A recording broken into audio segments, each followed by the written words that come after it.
Hey guys, this is Ken Spangenberg. I'm here today with Auburn assistant coach Karl Nonemaker. Karl, I've known you for a good amount of time. Really excited to see the awesome success you've had as a coach. Before we get into coaching, we're going to talk some recruiting, some talent evaluation, things like that today. Why don't we talk a little bit about you? You want to get everybody kind of idea of your playing career, how you got into coaching, and then what coaching has been over this past decade for you. Sure, Ken. I appreciate you having me. I know a lot of people have time on their hands right now, and Yeah, exactly. we've got time to do some of this. And if anybody's listening, they probably have too much time on their hands right now. But I'm excited to talk a little baseball, and that's been something that a lot of coaches have gotten a chance to do more of right now, talking with each other. You see some guys on Zoom calls. You be able to reach out to some more people. I know that's something I've enjoyed.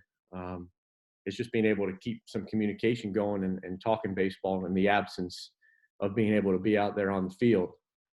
Yeah, for For sure. Just if starters, we I want know, our like, players to keep sharp, coaches are keeping sharp too. That's awesome that you've been reaching out to guys.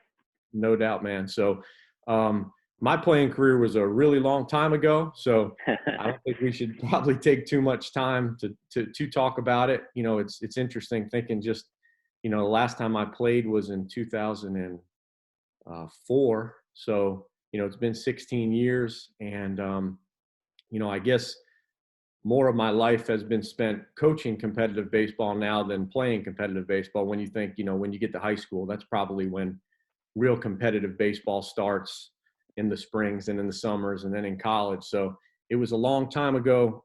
I actually grew up in northern New Jersey, about 2 hours from Philly, and played up there at Roxbury High School, and then went to college for 4 years at Vanderbilt. Played 2 years in the minor leagues with Lakewood and Reading, and also down at the complex for the Phillies minor leagues. And then in 2004, the playing was all over, and I started coaching, at Auburn. So the playing went fast, and I guess the coaching's gone even faster. So it's been a good ride. Yeah, for sure. And I knew you weren't going to mention this, so I'm going to brag a little bit for you because I know you're a humble guy. So in preparing for this, I Googled you and saw your top two at Vanderbilt for hits and batting average. So Karl's downplaying the playing career, but I would say it's a pretty successful one. So let's talk your coaching career. You want to talk about like the very beginning, like how did you get into coaching? Was it something you started to do on the side and you fell in love with it, or is it something you knew you wanted to do as soon as you were done playing? Yeah, I had some great coaches growing up, and just at different points in time. One that sticks out that was just a really good role model was my high school baseball coach, Bruce Chattel, who's now the coach at Del Barton for hockey and Oh, nice. baseball. He was 24 years old. I was 15, as a freshman in high school, and he just made coaching look so easy, like a lifestyle.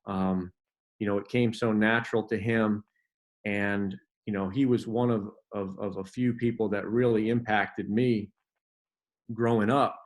I don't think I realized, like I think most don't realize how much they impacted you. I mean, that you're having a great experience, and that you see them living a good life, and see them really fulfilled.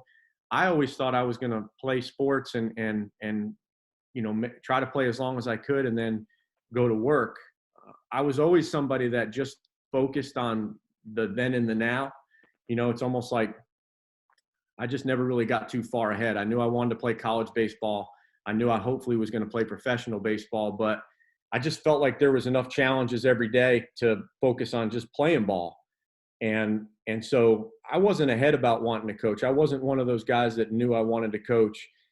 I think baseball got to be such a part of what I like to do and so much of my lifestyle that when it was ending, I kind of was just like, well, am I going to go do something else or not? So when I finished playing, I took 3 or 4 months completely away from baseball, and I just wanted to know, is this what I have always done, or is this, really what I want to do? And it didn't take long to just feel, a greater pull towards wanting to get back on the field and being around the game and things like that. So really, I was recruited by a good amount of places out of high school and got to develop some relationships with some people throughout that time. And one of the coaches that recruited me was Tommy Slater, and he was an assistant coach at Auburn throughout that process. And, they probably ended up finding somebody that was a fit for them. And I ended up going to Vanderbilt. But when I was done playing, it's just interesting how it all comes back around. The guy that signed me at Vanderbilt in 2004 was an assistant coach at Florida with Tommy Slater. And then right then is where he was announced the next Auburn head coach. So Ross Jones, the guy who signed me at Vanderbilt, and Tommy were working together. I called Ross and said, "Hey, I'd like to get into coaching. Do you have anything that you know of, any people?" And he said, "Hey, this guy that I'm working with, Tommy Slater, he recruited you some, just got the job at Auburn." And through a roundabout way, we then got in touch, and he had remembered us speaking, and he had remembered coaching against me, and was fortunate enough to come down here and just get that volunteer assistant job, and had that from 2004 to 2007. So that was just an unbelievable start to coach, but also just to really learn more, right? When you're playing, you're not always thinking about everything else that's going on in the game. You're thinking about, what do I need to do today to help my team win?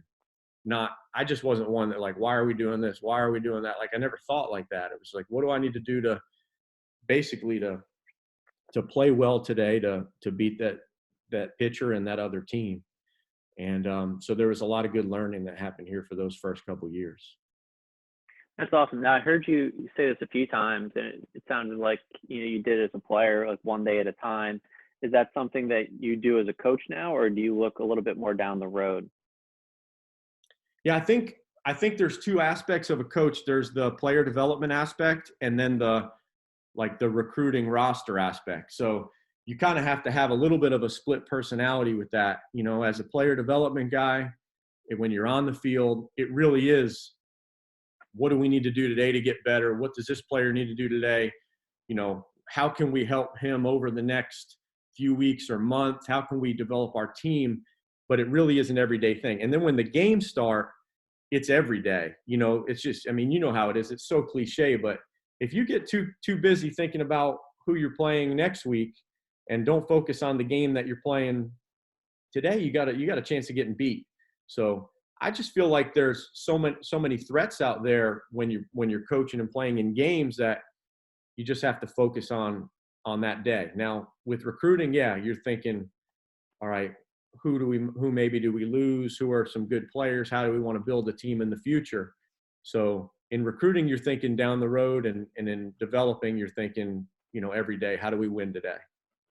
Yeah, no, I think that's a really good point. And honestly, I'm going to skip a question here because we started to talk about recruiting.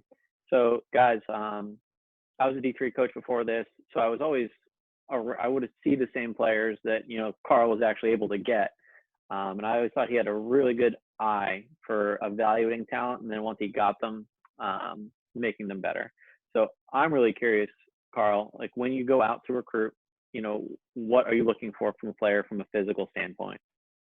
Yeah, that's a good question.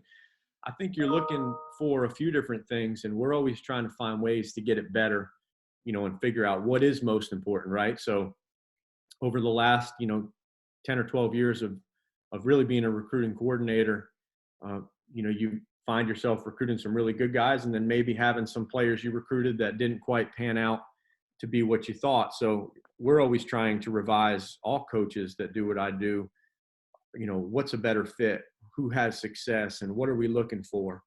And, you're looking for a lot, quite honestly. When you think about it, most programs can bring in anywhere between 10 and 12 players a year. Some you might see bring a few more. When you talk about having 27 scholarship spots, you break that up over 3 or 4 years, and, you're bringing in 9 or 10 players a year. In the SEC, you're bringing in a little bit more because you're losing a lot of guys after their junior year, right? So there's a lot of good players that we see that we can't go get. So the first thing you're figuring out is like what your needs are and things like that. But once you have that figured out, I think just who's dominating what they're doing. You know, who are guys that are just having a lot of success. You know, I'm not always looking at the player. I think we find ourselves looking at the baseball. You know, when this pitcher pitches, you know, what does the ball do? You know, does the ball go where he wants? Does it end up in the pitcher's mitt? What kind of action does the ball have? You know, and for a hitter, you know, we're not just looking at a swing. You know, when a pitcher makes a mistake, does the hitter take it? You know, that might be a guy that you might not recruit as much. Does he swing at it and foul it off, or does he know how to center it up? So the first thing we're looking for is success in the games that we watch. And then from there, you know, you are looking, okay, athleticism, you know, how quick is he? How fast can he make his body move?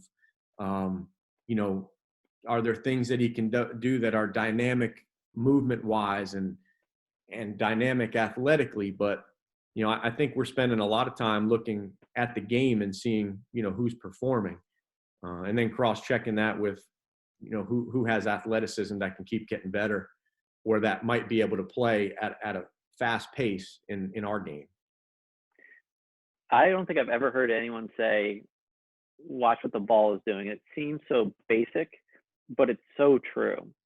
Because you think about like watching a hitter's like recruiting video from the side and like, oh, that swing looks very nice, but is he able to square balls up live? Yeah. So I think that's a really unique perspective. So in that, if we're judging by the baseball, how much do you take into account like what a player physically looks like? Obviously you want an athlete. Does he need to like look good in a uniform or just move well? I think he needs to do a little both. Now, here's the Yeah. thing, you know, the better that a player looks to the eye when somebody gets to the field, you know, you usually get to the field when guys are playing catch, right? Or when they're jogging down from the dugout to the outfield to get loose to play. The better a player looks doing that, the more you're going to pay attention to him. You know, how he carries himself, how he looks in a uniform. But that all matters. You know, the first thing we always see is the physical. And so that's going to give us an insight to what he looks like. And I think that ends up being really important. And then, you know, my high school coach used to say, hey, when a scout comes to the game or something like that, he should know who you are before he watches you do any baseball. So depending on the level, right? You know, if usually a top 5 round draft pick, if you walked up to the field, you'd know who that guy is in a high school huddle right before they break and head out to the field. So I think the physical is really important, but when the game starts, you see really what that body can do. And that's what's most important, is what that player can do in a game or in a practice session. Sometimes you can get more out of a practice session. Let's say you're watching a shortstop and he gets 50 ground balls that he gets to make feeds and throw across. You might have to watch 15 games to get that, right?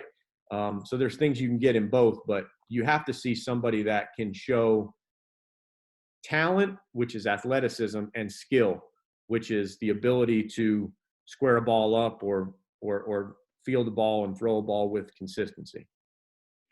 No, that makes complete sense.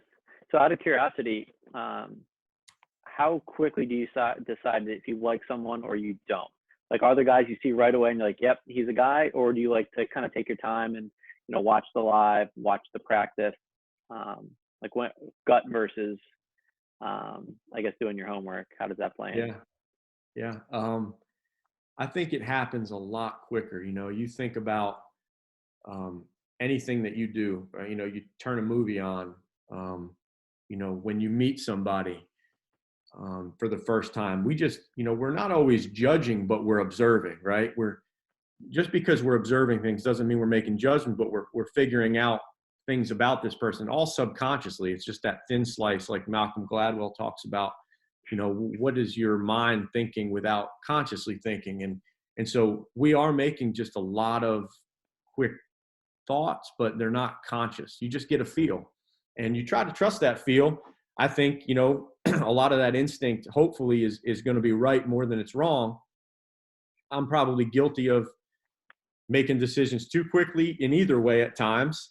And then I think you can also overthink it, but I would probably tend to be on the, you know, within the first 20 minutes when I get to the field, I'm pretty much probably 80% sure whether I'm at the right field. Yeah, no, it's, that's interesting that you said that. And I completely agree. If you have to watch somebody 2, 3, 4 games, then they're probably not a guy for you. So you talked about recruiting for the last 5, 6, 7 minutes, and I didn't hear exit velocity, 60. Where does that come into play for you in evaluating somebody? Yeah, I think tools are really important, right? I mean, you could, I know this is a drastic thing, but you could go to a game and you could watch a guy, an average time down the line for a hitter in the SEC or, good college baseball is probably, 4.3 for lefty, 4.4 for a righty. You know, you can, there's a lot of guys hitting balls over 100 miles an hour, especially with metal. We get balls hit 110, 112, things like that in the game, which your eyes can tell that that's just a laser. You don't always need that number, but Mm-hmm. a guy could get 3, blue hits and, run 4.8s down the line. And he's maybe just not quite a good enough athlete to play at this level. He's obviously good enough to play at the level he's playing because he's getting hits and Right. maybe having success. But I think as you go up the levels, tools are important.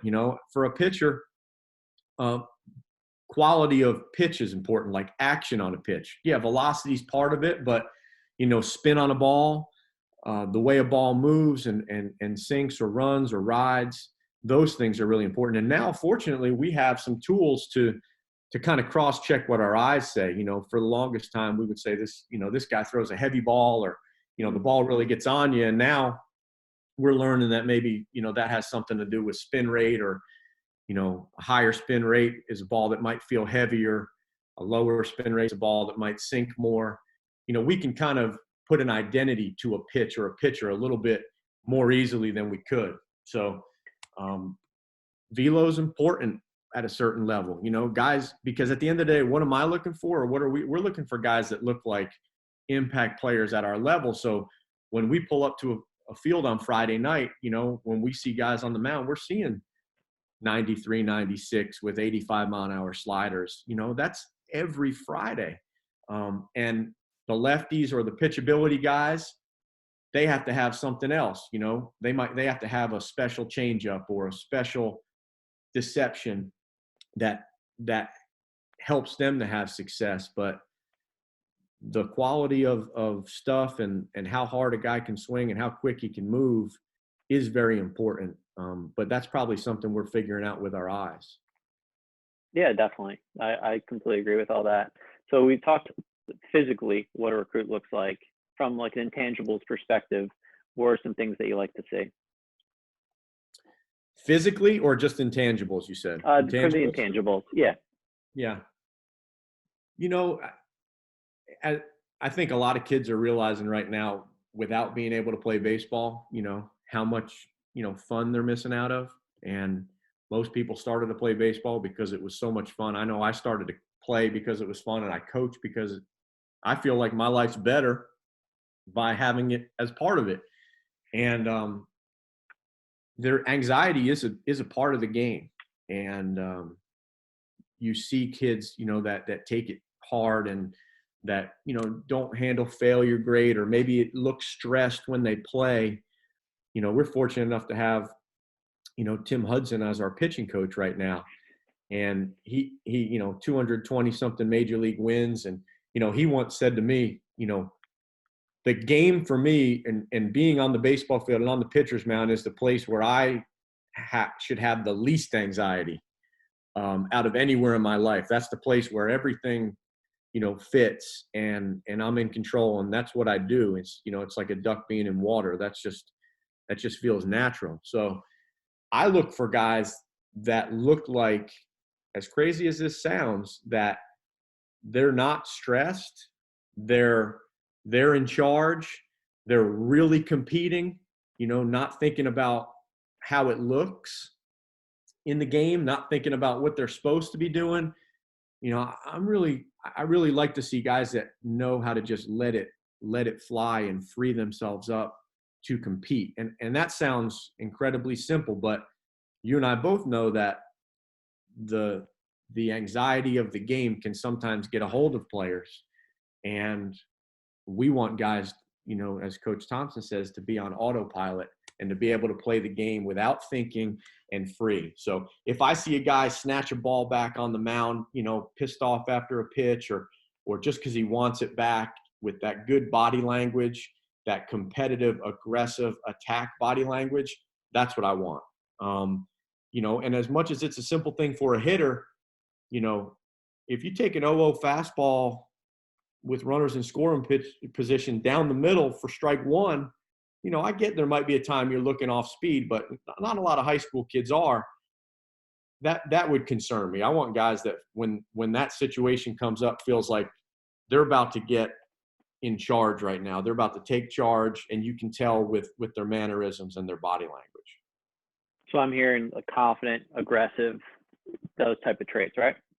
Yeah, and confidence comes from, you know, knowing you belong, having skill, knowing you're good enough. So I understand some of that, but when the game starts, that's not a time to second guess yourself. You put the Right. work in.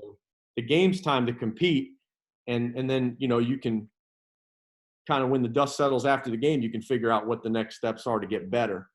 You know, I'm not No, looking for a guy that's trying just to get his reps in a game or just using game as practice.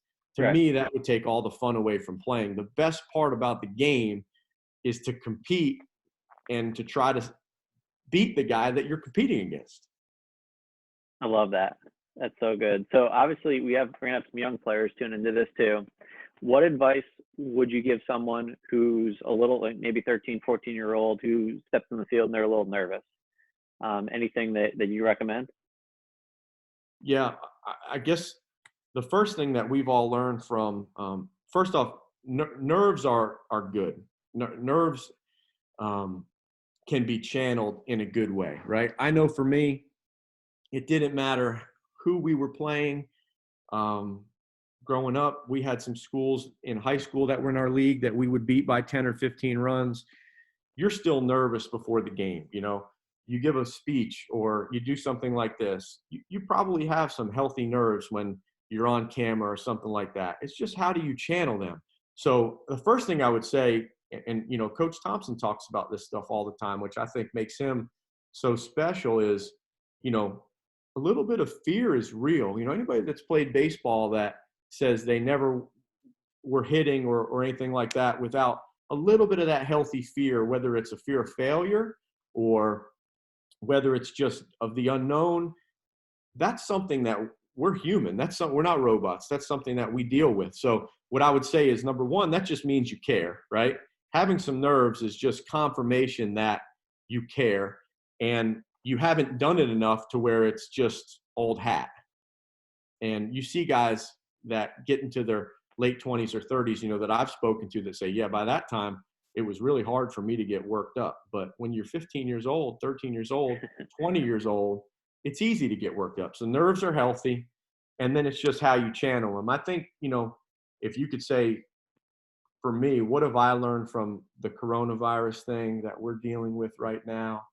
I think I've learned a couple things. And I think I maybe knew them, but the first is, you really should appreciate every day you're out at the baseball field, right? Because everybody says it, you know, you can't take it for granted. You know, you're not always going to be able to do it. A lot of people learn that when their career's over.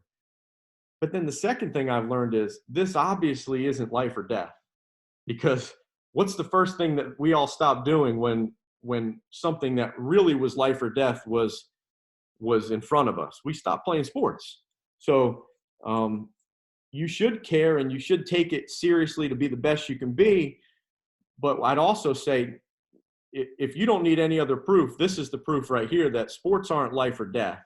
So they're not worth treating like life or death, because that's when it becomes more of something that can paralyze you than that can move you forward. Yeah, no, that's a really good point, and definitely an interesting way to look at it. What would you say?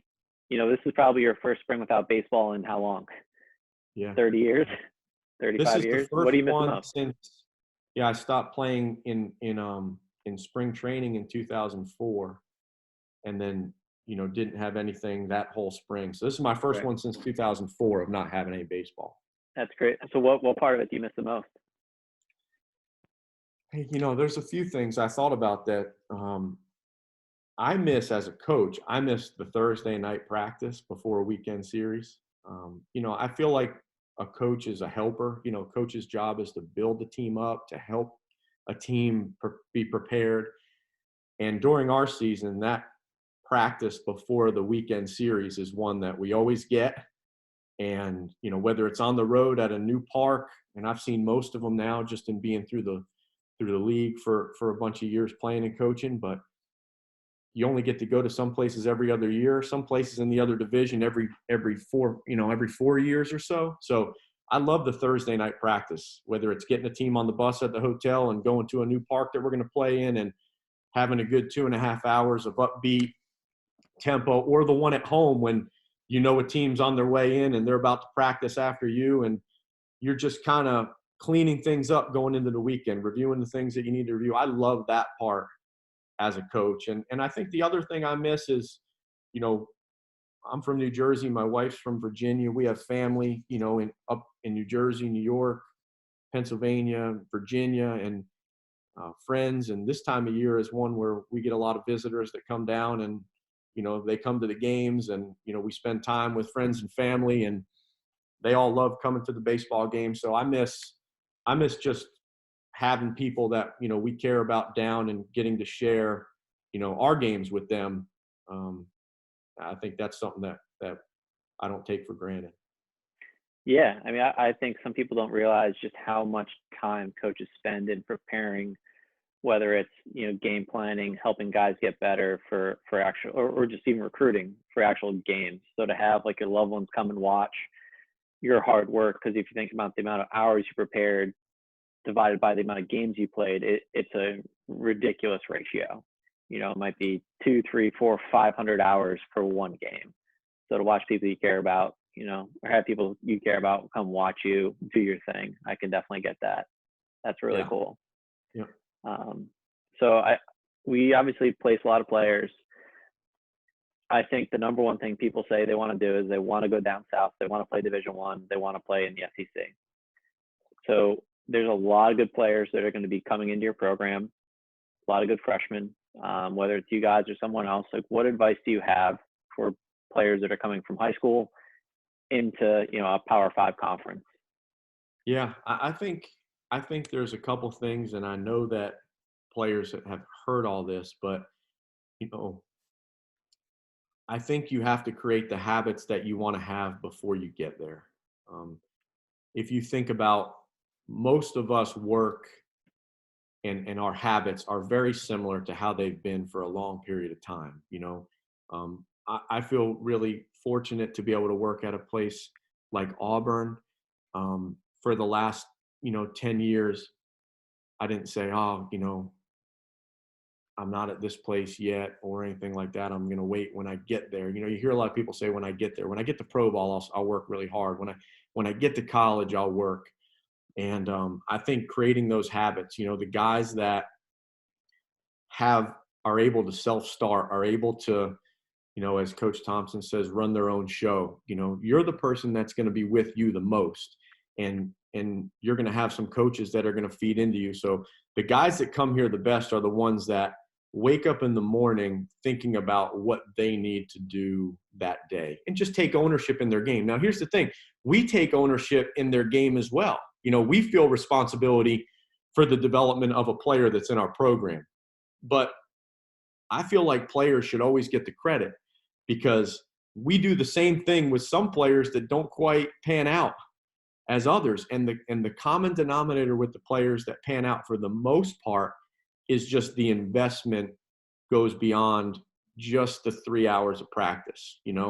Some of it's a mental investment of just, they wake up in the morning thinking about what they want to get better at. They take time to themselves to plan. Maybe they get to the park a little bit early, not to look good, like to be the first, not just to be the first one in, but maybe it just helps them to settle in and leave class and homework and all those other things there, to have time to transition into baseball mode, to get their mind organized about what they're going to do each day. So the ones that I would say are accountable and take ownership for their production development are usually the ones that perform the best. And that ownership comes with a price, right? It just is more time invested. The ones that show up 5 minutes before that practice. Now, granted, in college we have it occasionally. We know a kid's got a class till Right. 2:00 and we got a 2:15 early work or something. But for the most part, the ones that could be there a little bit early to get ready that don't, they don't do quite as well as the guys that are a little bit more motivated. Yeah, and honestly, we've heard that a lot from coaches. I think with the culture of lessons in training, guys are so used to that one-on-one attention, and if they're not getting that, they are probably not doing what they should be doing to get better. And whether it's college or whether it's pro ball, you're not going to have a ton of one-on-one attention with coaches just because of the sheer numbers, and for you guys because of the rules. So I think, having ownership over your own career is something that's really important. And like you said, I think it's a great point. That can't start their first day on campus. Like, that should be starting now. Yeah. So this summer is really unique in the fact that, places might not be open. A lot of guys have not played baseball really all spring. What advice would you give? Again, let's talk incoming freshmen. Just on a daily basis, like, what should they be doing to prepare for college baseball? Like, what would that look like if you're drawing up that calendar? So a 2020 whose high school season has Yeah, been cut short, right? Who is probably going to enroll as a freshman in college in August. right, Yeah, this is definitely a different year, right? Usually for sure. guys are competing for a state championship into June up in the Northeast.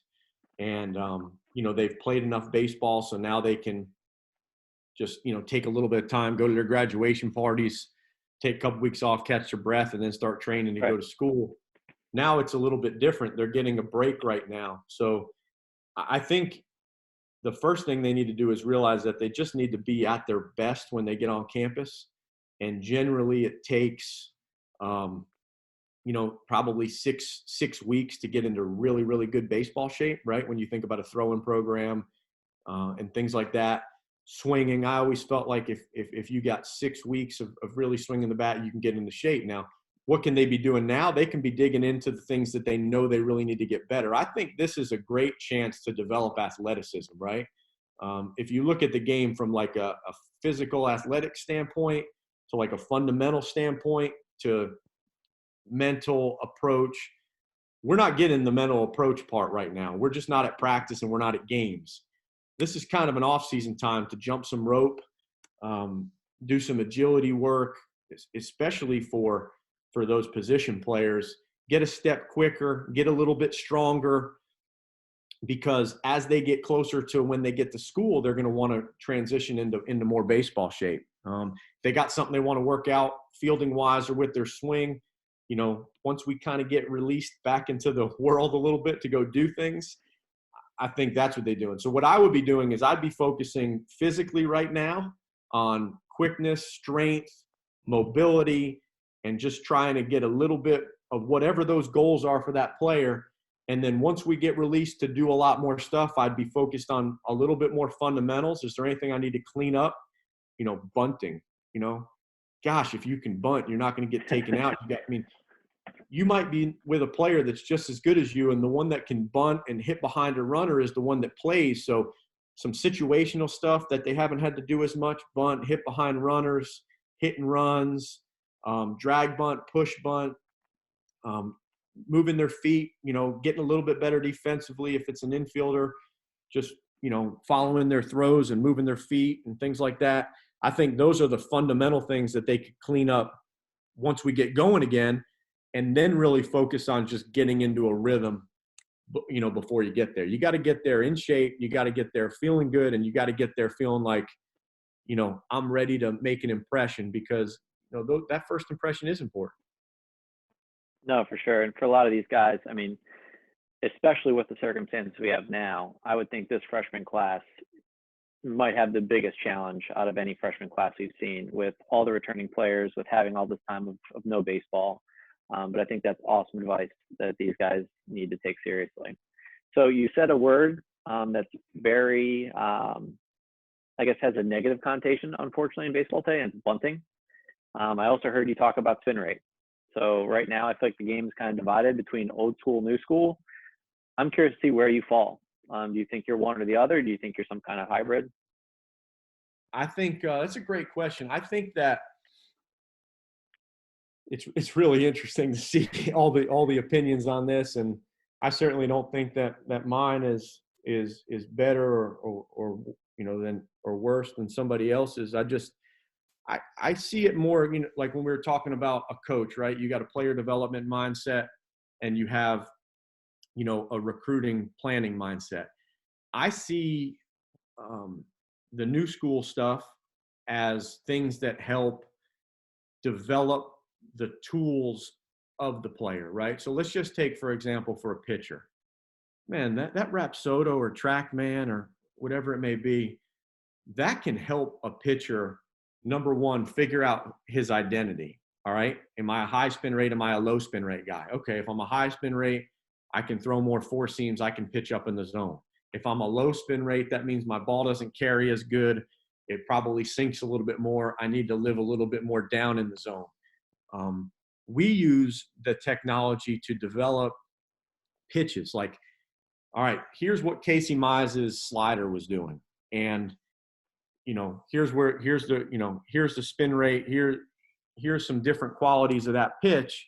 And here's what yours is doing, so you can really develop a pitch, and then you can get a guy in a bullpen, all right, throw it a little harder, try this grip. And then each time get feedback on objectively from the science standpoint, which pitch and the data, which pitch has the best action. It takes the emotion out of it. So I think that the technology in that instance helps to develop the player, figure out his identity, help get a pitch better. From a position player standpoint, if you think about a lot of the technology, it's about developing a swing, right? Or about really probably more grading a swing. So you can use that of like, hey, you're just too steep, and here's to show you that your swing is a little bit too steep. And then you can use that data and those numbers to help get that player to something that might be a little bit more efficient. So for me, the technology and the data is used in player development, and then also in the scouting reports too. If you know the type of pitcher you're seeing, because you have some of that information, right, a little bit more what it's going to feel like in the batter's box and how to attack them with shading and shifts. You're just getting a lot more data more quickly on where guys hit the ball. So you can position your defense with the data that you're getting. Now, what is getting lost in the shuffle, when you call it the old school approach, is the game still is, when it starts, it's still the same. It's about scoring more runs than the team you play against, and it's not any different than that. It does get different than that for guys. Like, what was my velo? How did that swing look? What was I doing wrong in there? We want the game, Turtle Thomas had a great thing that he had up, and he might have stole it from somebody. But back at LSU, they had a sign, and we put it up at Old Dominion about hitting. It was train your swing, and it was pointed to the batting cage. And then it was trust your swing, and it was pointing to the field. So I think it's really important to separate those arenas, right? Like the cage, the bullpen, those are places where you're training your swing, your arm, the pitches you're throwing. And then when you cross the line onto the field, you have to trust what you're out there with. And actually the great ones find a way to win or have success when they don't feel that great. So it's really important at this level, and in all college baseball, we get graded on wins and losses. So if the infield's back in the sixth inning in a 3-3 game with one out or no outs, I think any third base coach, any head coach would tell you that if you take the first pitch and you hit a ground ball at the shortstop and drive that run in, we see that as a great at bat, and that's going to help us win. So that exit velo on that ball might be 80 instead of 100. The launch angle might be -8. And, now we've got 4 runs instead of 3. So we spend a lot of time focusing on that when the game starts, from a competition standpoint, and I think that's one thing we're trying to train guys to do, and it's compete in the game. It's trust your teammate in the game. It's understand the greatest thing about baseball is that every pitch, the situation in the game changes, right? So you take, for example, and this is something that a freshman would have to deal with that an older player can get. All right, it's a 3-3 game in the 6th inning, and my first, I got a man on second and nobody out, and I'm hitting in a 9-hole. So I'm probably either bunting or hitting behind the runner, right? So the first pitch is thrown. It's a breaking ball in the dirt that kicks away, and the runner goes from second to third, right? So now I'm in a 1-0 count with a man on third and the infield back or whatever. So, and then the next pitch moves the count around. So if I think players can spend too much time thinking about the training when the game starts, and all those things are good, but if you're thinking about that, it's blocking you from thinking about the other thing. And the goal in the game should be to compete to the very best of your ability and to find a way to help score runs or help prevent runs. And if we get much ahead of that, I think we set ourselves up for failure. I think that's such a cool way to look at it, in separating kind of the area to use the new school stuff and an area to use the old school stuff. Because I think so, like now it's almost one or the other. Like you're either all new or all old. But I think the way you described it is perfect, because I'm sure you've seen guys, I've seen guys that are great in the cage, but you put them onto that field and they just don't have the right mindset, the approach, the in-game routine to be successful. So I think that's a really good way to look at it, that honestly I really haven't heard many people, if anyone, say. Yeah, I think it doesn't have to be a competition between technology and old school playing the game, but I think that the freedom of playing the game and what makes the game so awesome is that, every situation presents a new challenge. And, I know one of the beloved, people, who had played, for the Phillies and coached is, Ruben Amaro Sr., the Amaros are up there. And Ruben was my manager in rookie ball. And he used to say, you should be so exhausted at the end of the game when you get out of the shower and walk out of the clubhouse, not just from playing the game, but just from being fully invested in the situations and in each pitch. And that's what makes the game so fun, the poker playing aspect of being a hitter and understanding what a pitcher is able to do and what you're looking for based on what you can do and what he can do, or a pitcher figuring out where a hitter's hole is, but where's my strength and how do I combine pitching to my strengths and also attacking a weakness? Those parts are what really, when you get lost in just figuring out how to win, you just get a lot more free. And so I think, as a coach, one thing that we've been very careful of is, like I said, it wasn't that long ago when we decided, actually, a friend, Doug Sisson, who's the field coordinator for the White Sox now, he was coaching here at Auburn, and we were talking, and we got to work together for a little while, and he said that, I don't want to talk about mechanics during the game. I want to, they have to be two different places, and I think that can really help a player in the cage. Now here's the other thing with TrackMan and things like that. You find some guys playing games in the cage.